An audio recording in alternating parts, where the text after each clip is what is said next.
ramakateerera vana vezimbabwe riri kubva kuzimbabwe spirit council, mubatanidzwa wemhepo dzenyika wanyora bumbiro risina mapato ezvematongerwo enyika. Bumbiro iri rakatosumwa kune vose mapato akasiyana-siyana, vatungamiri vose vanozviziva, kubatanidza maWar Veterans kana ZDF.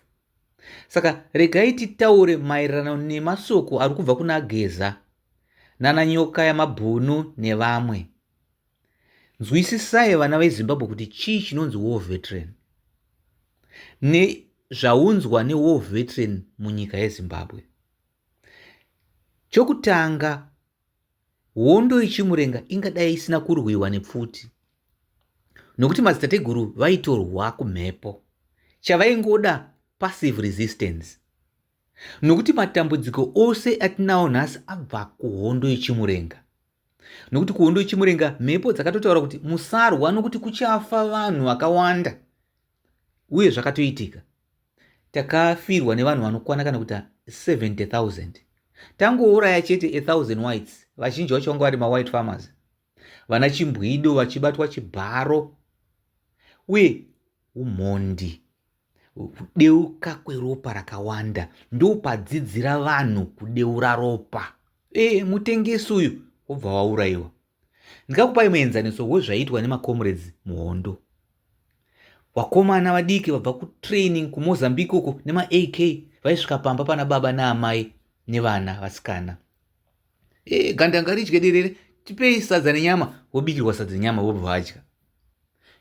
Tipei pokurara, wopiwa pokurara, magumbeze matsva nemashitsi. Tipei vanasikana venyu tirare navo. Vana mhandara mapuna vairarwa nawo kekutanga, baba naamai vachinzwa. Changa chiri chisionekwe chaitwa nana Geza Matoo maakupembedza nhasi. Vakaita zvinhu zvinotyisa zvisati zvamboitwa pasi panapa munyika ino, zvaunza kuora kwatinako nhasi, kuti vana mukatarisa kumakorokoza uku vaakuuraya vamwe. Zvabva kumaComrades, zvabva kunana Geza. Mukatarisa chipfambi chako chokuti mwana wegrade 7 akuinda pabonde, zvabva kunana Geza pavaenda kuhondo vachirara nana chimbwido. Saka musakanganwa izvozvo. Vadzimu vakataura kuti musaenda kuhondo.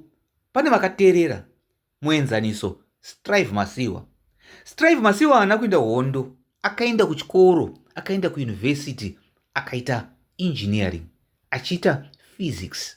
Nhasi uno ndiye akabata upfumi hwenyika nevamwe vake vakangwara vasina kuenda kuhondo. maWar Veterans vakaenda kuhondo kutompunyikidza vanhu vachirwa, vane mhepo, vane ngozi dzavakasimudza dzinoda kuripwa. Woridzirwa doro, mhepo, woridzirwa ngoma, mhepo dzobva dzaenda. Ndo zvinofanira kuitwa nemaComrades. MaComrades haafanira kana kutombotungamira kana chinhu chimwe chete munyika ino yeZimbabwe, nokuti vakakanganisa zvechinhano chisati chakambosvikwa. Tonderei kuti utungamiri hweZimbabwe imhepo. Zimbabwe Bird yabva ichitungamirira vanhu kuguruswa. Ndo mhepo inotungamirira vanhu isingadyi sadza, nokuti munhu haana chakanaka neundyire. Saka tichibva pane uyu akabata ari kutonga, uyu ari kunzi ngaabve ngaazodai, hatisi kuenda kuna general kana kuti tiri kuenda kuna ngeno, taakudzoka kumhepo. Kana muchinge maramba kuteerera zviri kubva kumadzibaba enyu, zviri kubva kumadzitateguru enyu, vakatumbura nyika inoi, vakaipa hunhu, vakaipa zvirwa, vakaipa zviga zvayo zvokuti haiurayiwe munhu, haipondwe munhu, haitukanwe munhu. Kana muchinge maramba, vamwe vari kutonzwa audio yoyi, vamwe venyu muchafa. Muchasiya vakadzi dziri chirikadzi, muchasiya vana dziri nherera, muchifira mafufu segonzo, muchifira ngeno.